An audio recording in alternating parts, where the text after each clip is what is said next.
TMT. Jadi TMT untuk P3K dimungkinkan kalau dengan mengacu pada jadwal yang ada tadi, bahwa tanggal 22 itu terakhir dikirimkan, maka oleh BKN itu menetapkan pertek itu maksimal tanggal 1 bulan berikutnya. Berarti bisa dimungkinkan pada bulan Juni.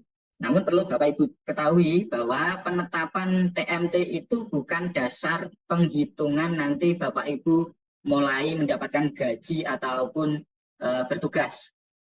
Namun ada persyaratan administrasi lainnya, yakni SPMT Bapak Ibu. SPMT adalah surat perintah melaksanakan tugas yang dikeluarkan oleh Kepala BKPP sebagai dasar nanti proses penggajian. Proses penggajian. Ini kami contohkan simulasi, ya. Jadi bukan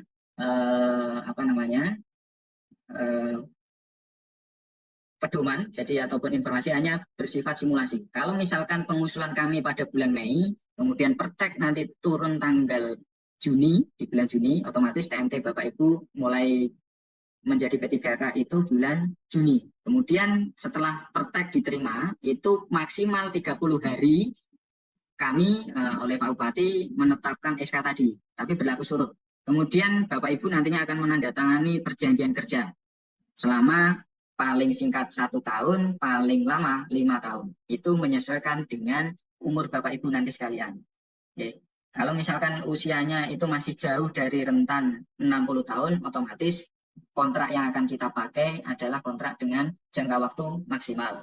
Kemudian setelah diterbitkan keputusan dari maksimal 30 hari itu, maka 30 hari selanjutnya Kepala BKPP menerbitkan SPMT. Sehingga SPMT nanti kalau sesuai normatifnya kemungkinan terbit di bulan Juli, Bapak Ibu baru akan terima gaji di bulan Agustus. Ya, itu paling cepat, ya. Itu sebagai gambaran awal saja kaitannya proses ataupun tahapan sampai dengan Bapak Ibu mendapatkan keputusan. Selanjutnya,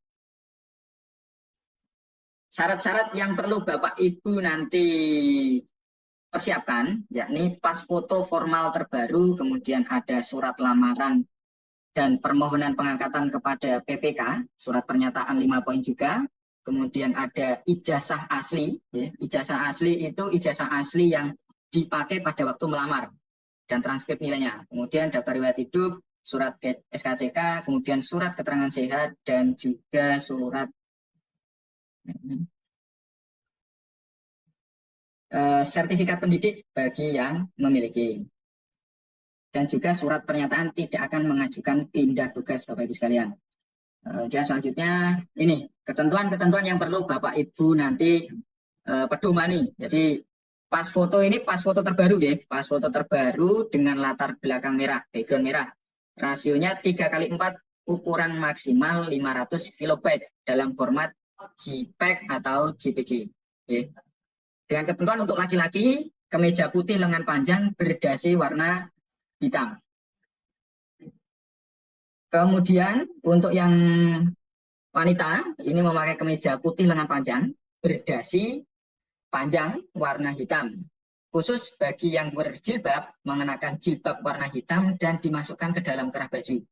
Ini kami tekankan, ya, sekalipun foto Bapak Ibu itu ada bermacam-macam, ya, tolong diusahakan sesuai dengan ketentuan yang ada. Jangan sampai nanti karena foto menjadikan tidak memenuhi syarat. Ini contoh yang kami contohkan seperti halnya pada waktu pengurusan pensiun. Ini ada yang macam-macam warnanya, ya, jadi akhirnya TMS. Kemudian surat lamaran dan atau surat pengangkatan P3K kepada saat ini PJ, ya, dari kami sebut Bapak PJ Bupati, itu sudah dibubui materai 10.000, kemudian ditandatangani basah. Diketik, ya, diketik menggunakan komputer dengan kertas ukuran F4, huruf balok, ya.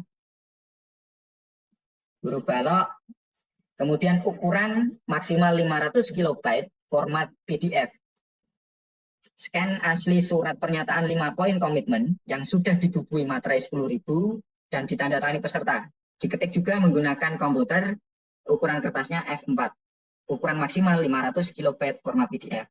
Untuk surat-surat ini kemarin sudah kami unggah di website BKPP, ataupun bisa Bapak Ibu sekalian download di akun SSASN masing-masing. Namun kalau yang di SSS masing-masing itu masih bersifat umum.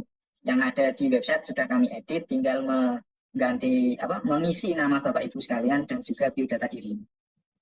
Kemudian selanjutnya ini ada file scan ijazah asli. Ijazah yang dipakai pada waktu melamar.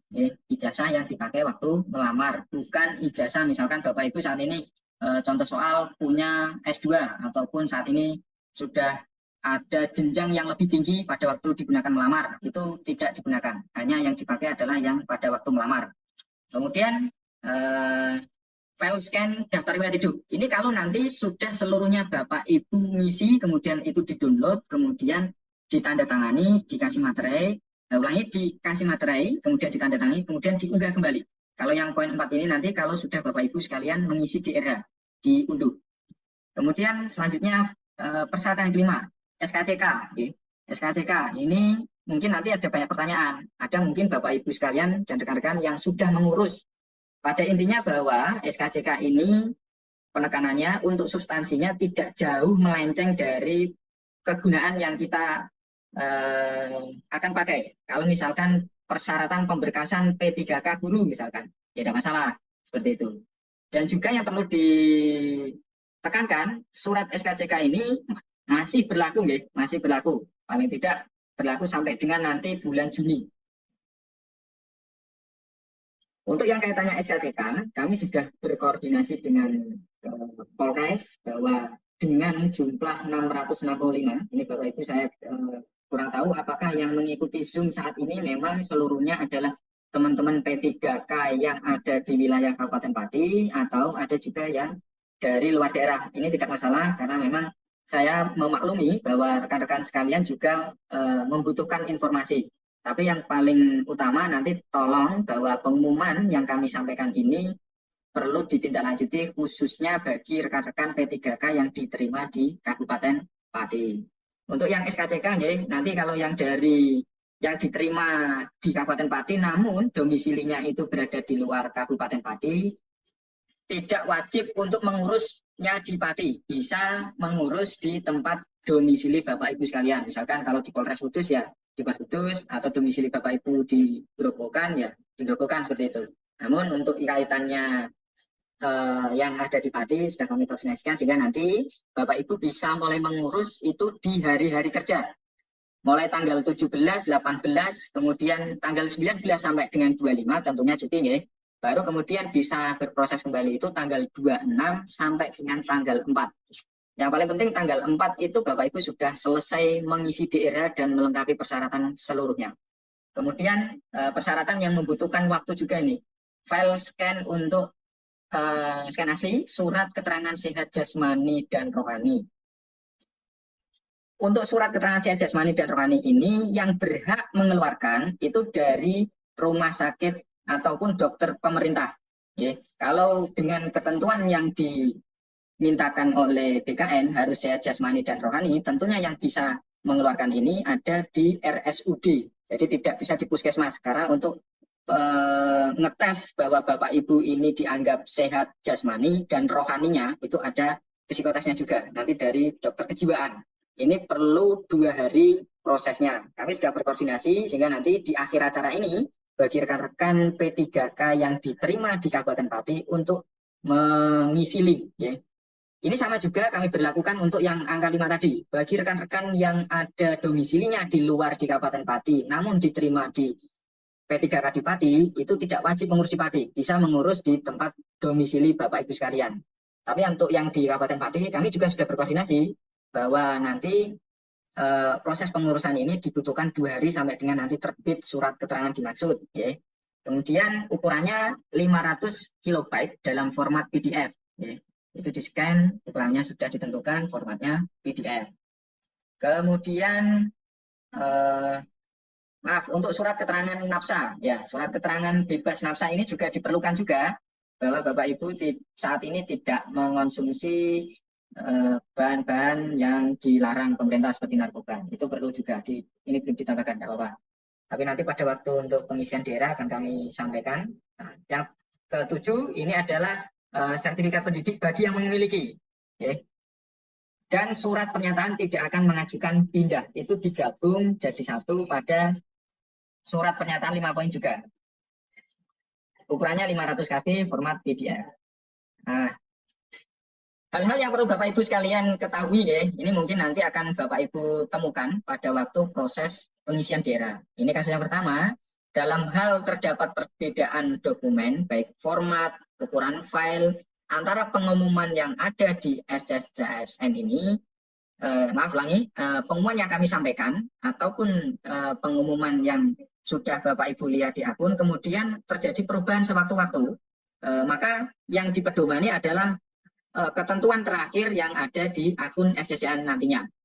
Kemudian yang kedua, penanggalan kelengkapan dokumen usul penetapan NIP 3K dibuat antara rentan waktu tanggal 15 sampai dengan tanggal 4 Mei sesuai dengan jadwal DERA. Dengan catatan hari kerja ya, hari kerja. Hari kerja. Kalau hari-hari libur jangan.